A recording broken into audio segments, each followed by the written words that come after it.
WhatsApp guys, आज हम देखने वाले हैं कावड़ियों को अपनी कार से रौंदा मौलाना, फिर लोगों ने जमकर कुट दिया। ओ भैया क्या हो गया ये? देखते मिस्टर मोहन भाई की वीडियो है। चैनल तो प्लीज सब्सक्राइब, वीडियो कर दे लाइक। 1 2 3 गो।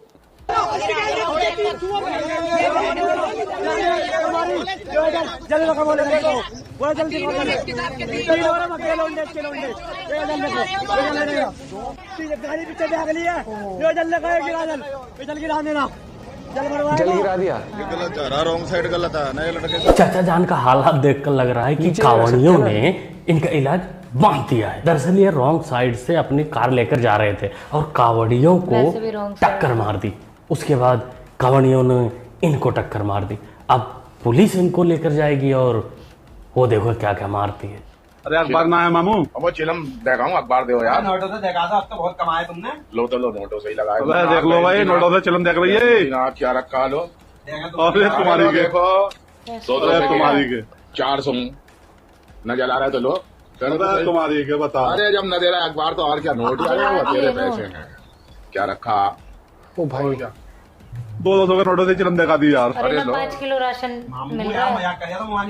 अजी किसी आ गई 200-400 रुपए में क्या फर्क पड़ रहा? कोई फर्क नहीं पड़ रहा ताऊ जी, कोई फर्क नहीं पड़ रहा। अब आगे जब पुलिस 200-400 का नोट तुम्हारे पिछवाड़े में बत्ती बनाकर डालेगी तब मत कहना कि कुछ फर्क पड़ रहा, तकलीफ हो रही है। उसको आराम से बगैर किसी परेशानी के झेल जाना। वैसे दोस्तों, इन लोगों को भगवान पैसा देता है जिनको कद्र नहीं होती। कांग्रेस तो आतंकवादियों को, आतंकवादी हैं ये पूरे पाकिस्तान से भी ज्यादा खतरनाक है ये। 7 नवंबर सन 66 में पार्लियामेंट के ऊपर गोली चलवाने का श्रेय जाता है। ये कांग्रेस वाले, इन्होंने करा क्या है आज तक? दिल्ली कराए पार्लियामेंट में गोलियां चलवाई हैं। गरीब की रेडी पे 1000 की रेडी पे 4000 का जुर्माना कराया है। गोलगप्पे वालों का आटा खा गए, मिट्टी का तेल पी के देश को लूटा है। ये दिल्ली में जवाहरलाल ट्रेन बेच के खा गया, सड़कों के पत्थर खा गई इंदिरा गांधी, बिजली के खंभे खा गई, बदरपुर का पहाड़ बेच के खा गई, देश को लूटा है। गरीबों को हिंदू, मुसलमान, दलित, ब्राह्मण, मियाँ बीवी सबको बांटा है। तो ये ताऊ काफी तजुर्बेदार है, उम्र दराज है, इन्होंने अपने जिंदगी में सब कुछ देखा हुआ है, तो इनकी बात में कुछ तो सच्चाई होगी ही। आप लोगों को कहाँ तक सच्चाई लगती है कमेंट करिए। और सबसे बड़ी बात, मुगलों के वंशज बाबर को लड़कों का बहुत शौक था। बाबरी जानते हो कौन था? बाबरी 14 साल का लड़का था जिसे बाबर काबुल से खरीद के यहाँ लाया था, जो बैटल ऑफ पानीपत में मारा गया था। और बाबर ने वादा किया था तुम्हारे नाम से एक मस्जिद बनवाऊंगा। ये है तुम्हारी हिस्ट्री। माजिद हैदरी मुगल। अरे रिजवान भाई, ऐसे नहीं रहते मुगलों के वंशजों के जो बच गए हैं हिंदुस्तान में। वैसे अगर आपकी बात मानी जाए और आपकी बात सही है तो इस हिसाब से तो बाबरू था, उसी को कांग्रेस ने पढ़ाया हुआ है ना किताब में कि बाबर महान था। अब वो महान कैसे हो सकता है? हमारे लिए तो बिल्कुल नहीं होगा। हाँ, जिनके लिए होता होगा, जिनको शौक है, वो बोल सकते हैं कि मेरा वाला तो तू महान है। मेरा एडमिशन सरकारी स्कूल में करा दीजिए, मदरसे में नहीं पढ़ना है। मदरसे में यहाँ तुम पढ़ना चाहते थे या किसी स्कूल में पढ़ना चाहते थे तुम? पहले स्कूल में। घर जाओगे या नहीं जाओगे? मदरसा जाओगे नहीं जाओगे? घर क्यों नहीं जाओगे? पिटाई पड़ेगी। और मदरसा क्यों नहीं जाओगे? पिटाई पड़ेगी। फिर कहाँ जाओगे? घर 2 दिन बाद जाऊंगा। 2 दिन कहाँ रहोगे? ये घूमते रहूंगा। 2 दिन के बाद जाऊंगा, फिर मेरे में घबरा जाएगी कि फिर भाग जाए तो खो जाएगा, इसलिए भेजेगी नहीं। फैमिली शौक। अब्दुल बेटा रॉक क्या दिमाग लगाया है मदरसा ना जाने के लिए, घर ना जाने के लिए, या दोबारा मदरसा ना जाना पड़े इसके लिए। वैसे अब्दुल बेटा, मदरसा क्यों नहीं जाना है? मौलाना साहब कहीं छूते तो नहीं? घर में काला साया हो तो क्या करें? मरियम कमर कराची से पूछती है, मुझे कुछ दिनों से अपने घर में काले साए महसूस हो रहे हैं। इस सिलसिले में मुझे क्या करना चाहिए? इस सिलसिले में आपको अल्लाह का शुक्र अदा करना चाहिए कि साए का रंग काला ही होता है और अल्हम्दुलिल्लाह आपको काला ही नजर आता है। मौलाना साहब तो मरियम कमर का कमर ही तोड़ दिए। इतनी डीप जानकारी जो शेयर की है, साया काला ही होता है। दरअसल मरियम कुछ और कहना चाहती थी मौलाना कि काला भूत देखकर, काला साया देखकर उनका पीला हो जाता है। क्या तुम साफ कर दोगे? 228 किलो सोना केदारनाथ से गायब कर दिया गया। ये कहाँ का नियम है? क्यों नहीं उठाते हो प्रेस वाले इस बात को? आज तक कोई जांच तक नहीं बैठाई गई। 228 किलो सोना का घोटाला केदारनाथ में हो गया। शंकराचार्य जी, आपने केदारनाथ मंदिर में 228 किलो सोना चोरी होने का बड़ा आरोप लगाया। मंदिर कमेटी के लोगों का कहना है कि आपको सोने और पीतल में क्या फर्क नहीं पता है। यहाँ देखिए, बात यह है कि मंदिर कमेटी जो आरोप लगा रही है वो आरोप हम पे लगता नहीं है। इसलिए नहीं लगता है कि हमने अपने से कोई बात कही नहीं है। भारत का जो मीडिया है, आप ये मंदिर कमेटी ने जो आरोप लगाया है ये भारत के मीडिया के ऊपर लगाया है, क्योंकि हमने जो बातें कही हैं वो मीडिया की रिपोर्टिंग के आधार पर कही। वाह शंकराचार्य जी, इसे कहते हैं बिन पैदी के लोटा। इतने बड़े पद पर बैठा हुआ इंसान, बैठा हुआ शंकराचार्य, जो एक बहुत बड़ा पद होता है, उसने न्यूज को देखकर आरोप लगा दिया कि 228 किलो सोना गायब हो गया। तुम्हारा कोई फर्ज ही नहीं था कि जो आरोप लगाया जा रहा है, जो न्यूज बताया जा रहा है, उसमें कितनी सच्चाई है कितनी नहीं सच्चाई है, अपनी जबान की तुम्हारी कोई कीमत नहीं। जो ऊपर से बोल दिया गया, जो तुमने सुन लिया वो तुमने सबको सुना दिया। चलो तुम तो बच गए, लेकिन तुम्हारे चक्कर में किसी का लेने का देना पड़ गया है, उनका क्या करें? वो तो बेचारी दिन रात गाली सुन रही है ना, इसको ही देख लो। सोना गायब करना फलाने की पुरानी आदत है। केदारनाथ का सोना पहली बार गायब नहीं हुआ है, उन्होंने शुरुआत ही माँ के कंगनों से की थी। याद है ना आपको वो सब कहानियाँ? सब याद है अंगूरी भाभी, सब याद है। और ये भी याद है कि तुम्हारे लिए एक अवार्ड का इंतजाम भी करना है, वो भी लोहे का मोटा तगड़ा। जलालत, जिहालत अवार्ड का नाम होगा, जलालत से भरी हुई जिंदगी, जिसमें गालियों का डोज कुछ ज़्यादा ही है। वैसे दोस्तों, ये वही चमचियाँ होती हैं जिनके घर में लहसुन तो होता है, लेकिन शौक बड़े हैं। ये दौड़कर भागकर बाजार से गाजर लेके चली आती हैं, तकलीफ बढ़ जाती है। फूंक मारना ये गलत है, बिल्कुल ये हराम है हदीस में। बाद लोग अनपढ़ इतराज करते हैं, ये चाय है इसको ठंडा करने के लिए फूंका मारेंगे, तो ये गलत है। लेकिन दम करने के लिए ऐसे करना ये सुन्नत है। ठीक, ये पढ़ो जाहिलों को कौन समझाए कि मौलाना कितनी दूर की सोच रहा है। भाई फूकेगा तो उड़ जाएगा हवा में, कोई मतलब नहीं, लेकिन अगर थू थू करेगा तो अगर एक बंदा एक गिलास में 15 मिनट भी थू थू कर दिया तो एक कप चाय का और तैयार हो जाएगा। तो जाहिल लोग समझते ही नहीं, अनपढ़ लोग समझते ही नहीं ये फार्मूला, ये टेक्निक, ये फायदे।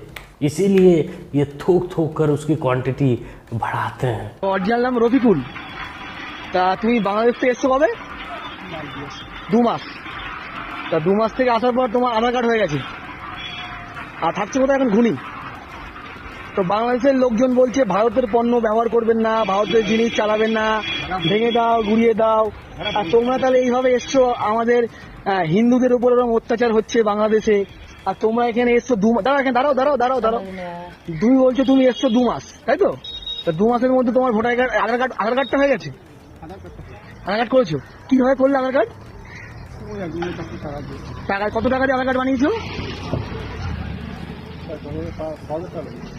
6000 টাকা দিয়ে।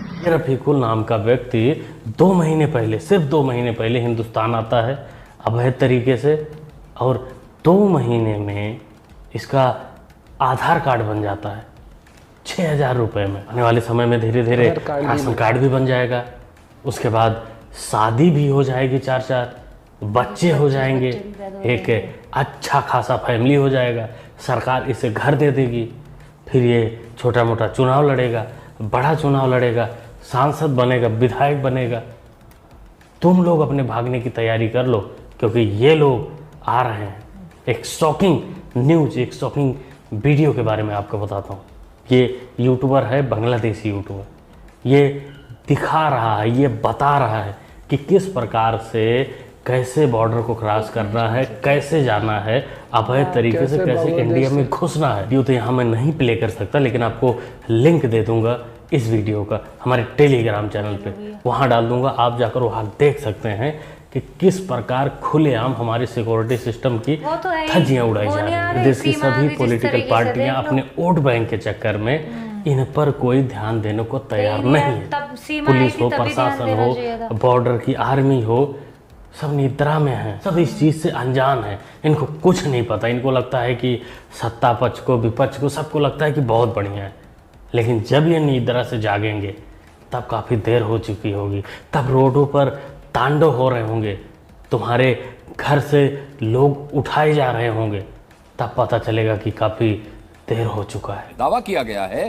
कि यूपी के रायबरेली में 60,000 बांग्लादेशी घुसपैठियों का जन्म हुआ है। इस दावे की वजह है वहां बनवाए गए 60,000 फर्जी जन्म प्रमाण पत्र। इतने बड़े पैमाने पर देश के किसी इलाके में बांग्लादेशियों की घुसपैठ शायद ही कभी हुई हो। हैरानी की बात यह है कि रायबरेली से बांग्लादेश की दूरी करीब 700 किलोमीटर है। बोलते हो दोस्तों आप लोग इतने बड़े सिक्योरिटी इशू पर कमेंट करके जरूर बताइएगा।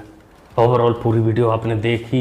आप मुझे ये चीज तो तब भी लगी थी, बेशक चल सीमाज कुछ है, उसका कनेक्शन क्या है नहीं है, लेकिन वो आई तो इलीगली थी, समझ रहा है। जिस तरीके से बाद में बोला कि जिसने उसका कार्ड चेक किया उसे शायद सस्पेंड किया, ऐसा कुछ है, पर वो कोई छोटी बात नहीं थी, अच्छा खासा इशू था उसको भी।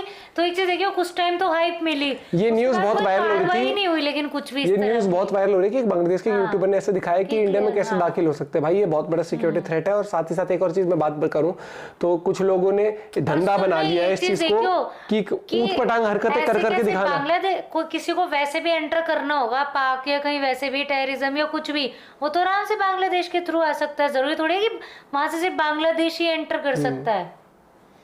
बहुत मतलब कंसर्निंग है। और वो जो कुछ कलाकार आए थे ना वो ज्ञान देने के लिए कि ऐसे करके ये हो जाता है, ऐसे करके, या पता क्या हो चुका है, पहले भी ऐसे हरकतें होती थी। अब इन चीजों को हम बेवकूफ क्यों कहते थे? पहले के इंसान में डर का माहौल होता था और इंसान तब यूट्यूब ऐसे सोशल मीडिया थी नहीं, लोग बिल्कुल ही अंधे होके चल रहे थे। कोई कुछ कह देता कि भाई तेरे को इसको ना ये दिक्कत है तो एक काम करियो, तकिए के नीचे ना चाकू रख के सो जियो, फिर ये नहीं होगा। ले भैया लोग सो रहे हैं, उसने बोल के वो तो निकल लिया, उसने सोचा कि बोल देता हूँ, अगले दिन उसको सपने नहीं आएंगे तो बोले अरे यार सही कह रहा था वो तो, दो लोग को और बताएगा, जब उससे मिल के वो बताएगा तो क्या करेगा, वो टेक्निक ही बता देगा, लेकिन ये जरूर कहेगा कि ये जो चीज मैंने दी है खाने के लिए जरूर खा लियो। ऐसे फालतू बकवास कर करके एक ट्रेंड होते थे। इनको ये लग रहा है आज के सोशल मीडिया के जमाने पर भी ये लोग ऐसा धंधा चला लेंगे। नो डाउट शुरू में बहुत चला है, क्योंकि मैंने ऐसे वीडियोस देखे लोग डालते थे कि रातों रात अमीर कैसे, और करोड़ों व्यूज है यूट्यूब के ऊपर उन वीडियोस के ऊपर कि तकिए के नीचे पता नहीं क्या नींबू रख के सो जाओ या वो लौंग रख के सो जाओ। ये खुद वो ऐसे होते हैं ना, शक्ल दिखाते हैं अपनी ना कुछ, हाथ दिखाएंगे, उससे पता चल जाता है कितने करोड़पति हैं। वो चीज भी छोड़ दो, ये अभी आया था ना ये चाय में थू नहीं करना, थू थू करना, अरे भैया तू रहने दे, एक काला साया, हाँ का शुक्र मनाओ। नहीं ये तो हो गया कि मुझे ना अपने घर में सांप दिखाई देते हैं, शुक्र मनाओ कि सांप का रंग ये होता है और तुम्हें असली रंग दिखाई देता है। इनकी वजह से पता क्या होता है, इनके तो व्यूज आ जाते हैं, या फिर इनके शोज में लोग चले जाते हैं, चढ़ावा दे देते हैं इनको, या फिर इनके व्यूज आते हैं, इनकी कमाई हो रही है। तुम अमीर बने ना गरीब बने, तुम बीच में लटके रह गए, जरूर बन गए, आपने अपना टाइम वेस्ट जरूर कर लिया। ठीक है, तो जागो, मिलते हैं वीडियो के साथ, बाय बाय, टेक केयर।